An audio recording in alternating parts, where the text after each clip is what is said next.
Hi everyone! Today we're going to be talking about this pretty infamous case. It's an unsolved escape of 3 men from Alcatraz.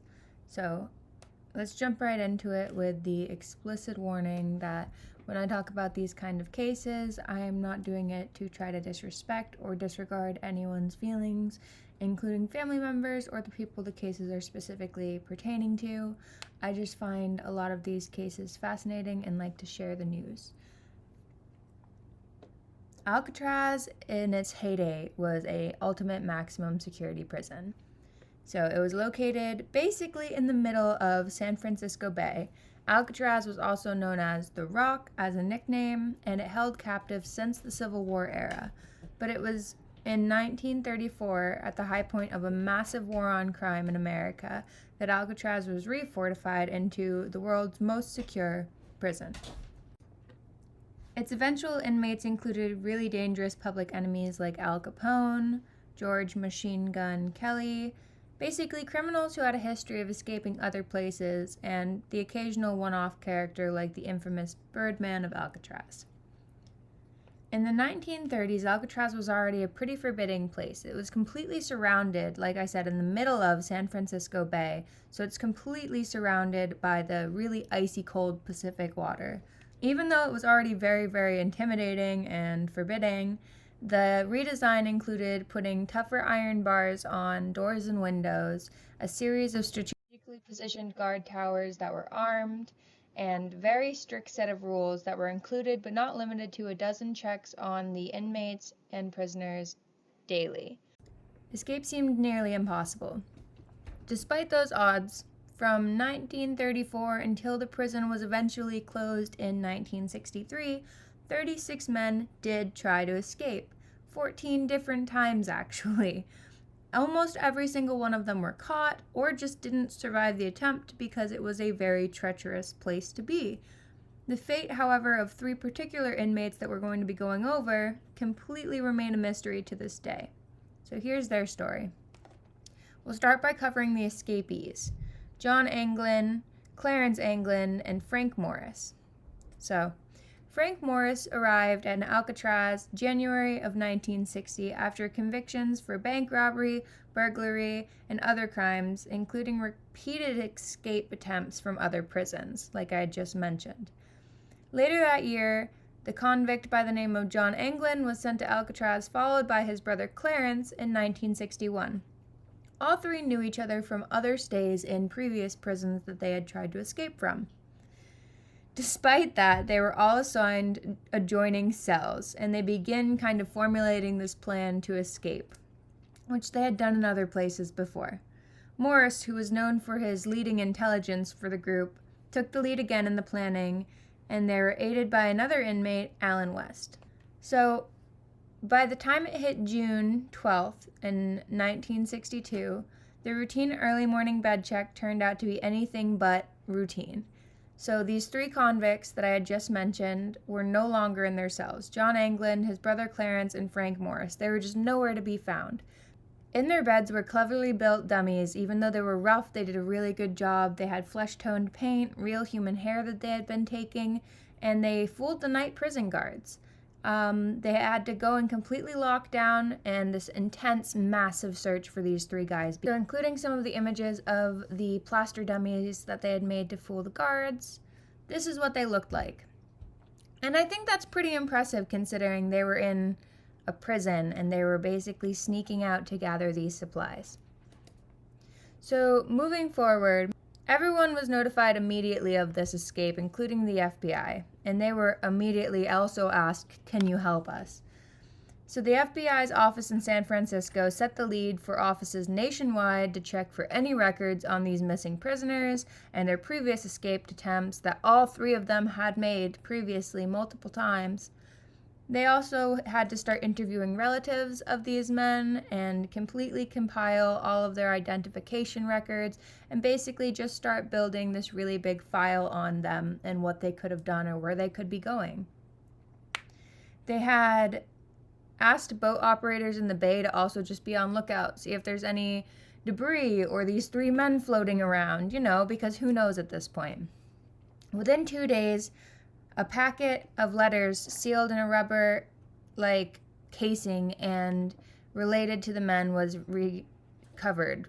I don't know if it's from the water or from the shoreline, but along with that recovery, there were other images of their tools they used, basically like a really rough wooden paddle, this life jacket that they had made for themselves, and it had all washed up on Cronkite Beach, which was the bordering shoreline of this area.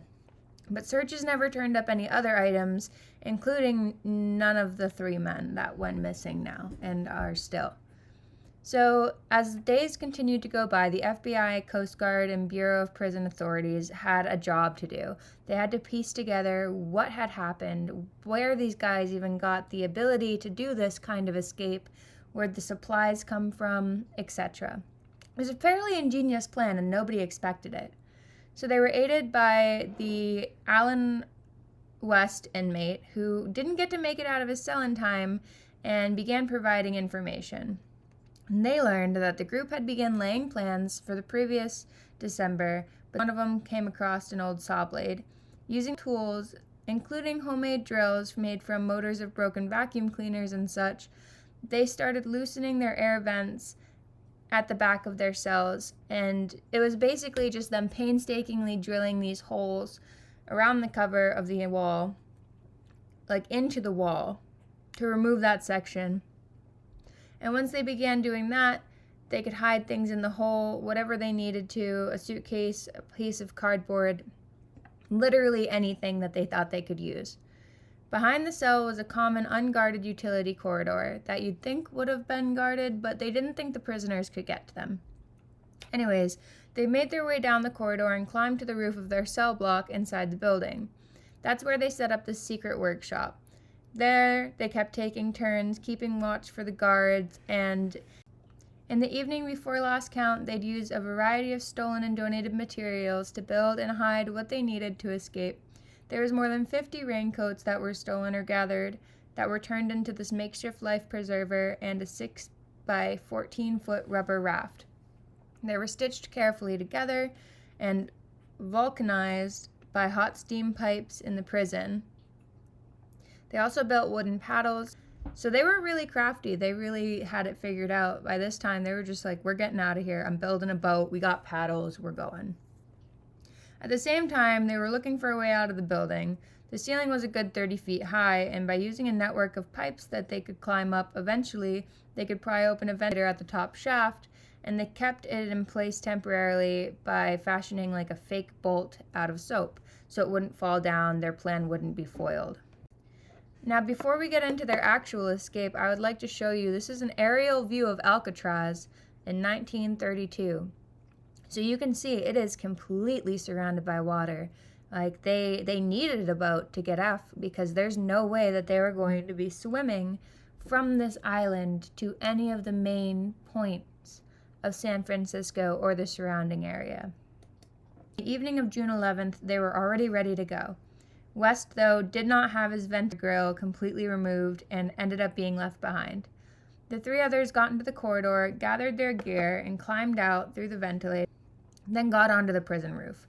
They then shimmied down the bakery smokestack at the rear of the cell house and climbed over the fence, and then snuck to the northeast shore of the island and launched their raft.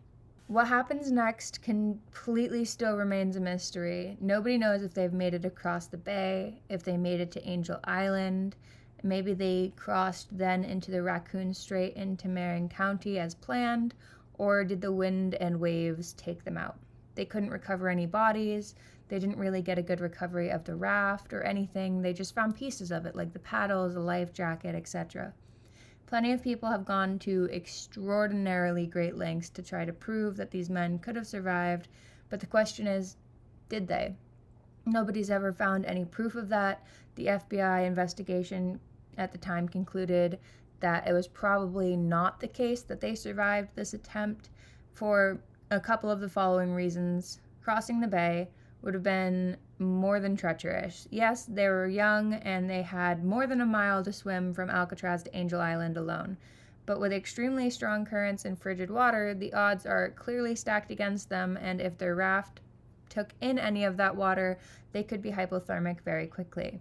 If they got to land, the plan, according to the prisoner informant, West, was to steal clothes in a car, but they never uncovered any thefts matching that case despite a high-profile nature of the case, and that leads them to think that maybe they never got to that part of the plan, i.e. they never made it out of the water. They had family ties, and if the escapees had any help, they couldn't actually substantiate it. The FBI had no way of backing that up. The family appears really unlikely to even financially have the means to provide for this kind of support in any real life circumstances, and they have been basically considered missing in action for the 17 years that the FBI chose to work on this case. There was no evidence continuing to emerge that the men were still alive in the United States or overseas. The FBI officially closed its case December 31st, 1979. At that point in time, they had turned over the responsibility to the United States Marshal Service, which continues to investigate it to this day, but it's extremely unlikely that these men are still alive or that new information will come about it. And that's it. So before I completely end this video, I would like to drop a picture of the escapees and their names. These men, these three men, bamboozled the strongest prison and were never seen again once they left the shores. There's no idea what happened to them. The FBI tried their hardest, and to this day, again, the United States Marshal Services are doing their best, but there's no way that they're going to find more information, is basically what they've all decided on. If you like cases like this and you want to hear other ones, or you just have ideas for true crime stories that you want to hear, please let me know in the comments down below.